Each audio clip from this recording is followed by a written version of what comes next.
Saludos a todos, muy buenas y bienvenidos a Madridismo al Día.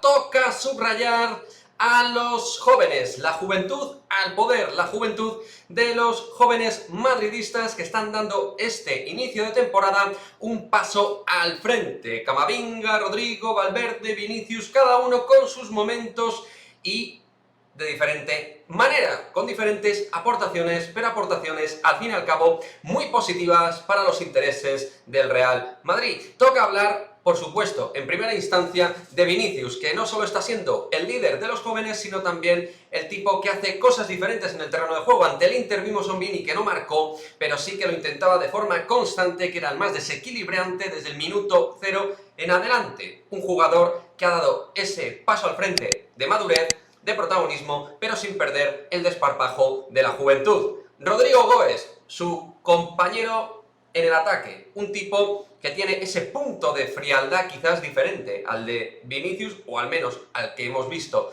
en Vinicius en estos últimos años, pero un jugador, Rodrigo, que desde luego puede ser muy importante en muchos momentos y de diversas maneras. Desde la derecha, generando uno para uno, Paredes por dentro, generando también desde el área. Con la izquierda vimos ese golazo cruzado clave que nos ha dado esos 3 primeros puntos, pero con la percepción de que es un futbolista que además ya en Champions ha hecho cosas importantes con goles notorios y que puede seguir progresando adecuadamente, porque parece que trabaja, porque tiene calidad, porque tiene velocidad, y esa juventud, velocidad y talento todo en uno nos hace ver a un Rodrigo más que interesante para la fase ofensiva del Real Madrid. Y vamos con pues los otros dos mediocampistas, que son dos auténticos animales en cuanto a potencia y llegada se refiere. Un Fede Valverde que además cogió el testigo de protagonismo con respecto, por ejemplo, a Luka Modric, que quizás tuvo un partido más áspero, más frío, frente al Inter. Fede Valverde estaba en el minuto 80 y su oxígeno y su aire parecía del minuto 5 de encuentro. Clave en el inicio de gol, con esa picada para Eduardo Camavinga, pero al margen fue apareciendo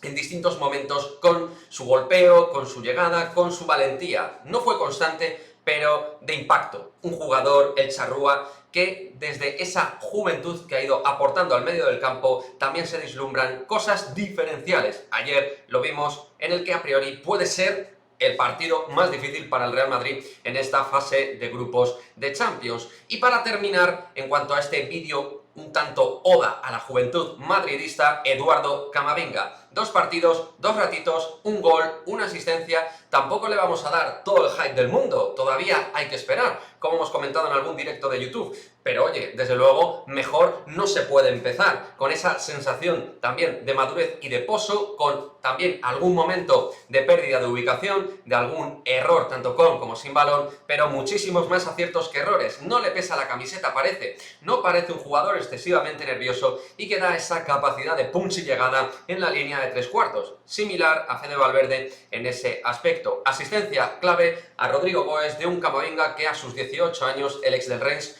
parece que no solo tiene mucho futuro por esa cuota de calidad y de talento, sino ya presente por su físico y su manera diferente de jugar con respecto al resto de centrocampistas que tiene el Real Madrid. Por lo tanto, muy buenas noticias que nos deja la juventud del Real Madrid. No son canteranos como tal del Real Madrid, no son futbolistas que parece que lleven el ADN blanco de toda la vida, pero en realidad parece que sí. Jugadores que pueden ser absolutamente determinantes y claves en un Real Madrid campeón en este año 2021.